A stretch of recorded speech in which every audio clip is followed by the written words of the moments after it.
wanatufanya tupate burudani. Kwa hiyo nimekuja kwa support hizo timu na mimi watafanya vizuri na watafuzu kwenda hatua ya makundi. Kwa utaki timu nne ziingie. Timu ambazo mimi nazojua Tanzania na tukaziwakilisha ni 3 tu. Yanga, Azam pamoja na Singida. Huyu mwingine atajishughulikia, shughuli ziko nyingi za kufanya. Shughuli zipo nyingi za kufanya. Sio lazima wote tuwepo makundi. Tumeona kocha zimetambulishwa jana. Lakini wanasema kocha ambaye hajawahi kufundisha timu ya klabu. Unajua ni sahihi wanaozungumza. Kwa sababu wanajua moto wanaokuja kuleta huu ni wa England. Umenielewa? Kocha mkuu wa West Ham, msaidizi wake ndio alikuwa huyu kocha aliyokuja Yanga. Kwa hiyo anakuja na material kutoka England anaileta hapa kwenye NBC. Kwa hiyo watu wote wanaoshiriki NBC Premier League kwanza waenjoy kupata material kutoka England. Yes. Kwa maana tutashuhudia pila la Uingereza. Pila la Uingereza linaanza kupigwa linatembea kama unavyoona kina Mohamed Salah, kina nani wale?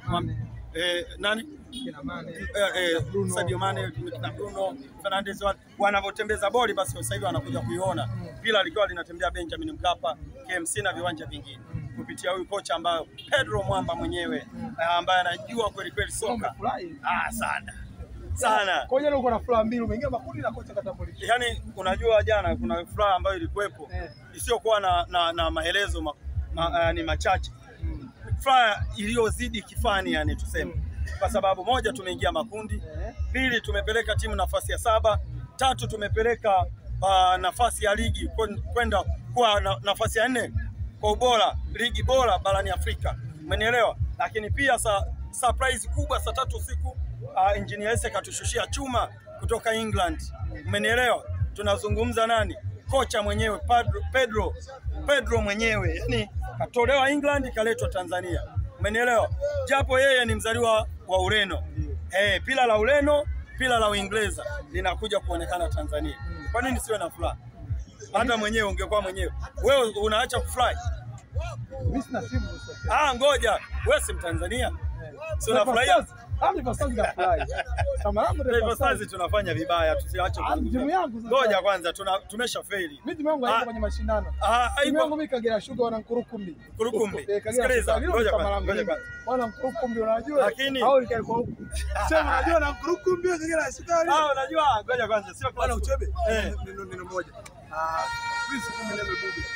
Jana ilisambaa picha baada ya mechi kuisha, chozi linamdondoka amejinamia, ni kama mtu ambaye anapitia kwenye nyakati ngumu zaidi. Neno lako ukiwa kama shabiki influencer wa Young Africans kwa mchezaji wako Prince Kumelelo Dube. Kwa upande wa Prince Kumelelo Dube, kiukweli tusianze kupepesa macho wala kuficha ficha. Mimi nasema tu najua hali anayopitia. Nyakati anayopitia ni ngumu sana. Hakuna binadamu ambaye anapambana afikiri anachokipambania ndoto yake itimie. Of course kila mtu anapitia maisha magumu, lakini katika wachezaji ambao wanacheza ligi yetu hapa Tanzania, mchezaji anayepitia wakati mgumu sasa hivi ni Prince Dube Mpumelelo. Mimi ninachoweza kusema wana Yanga tusichoke.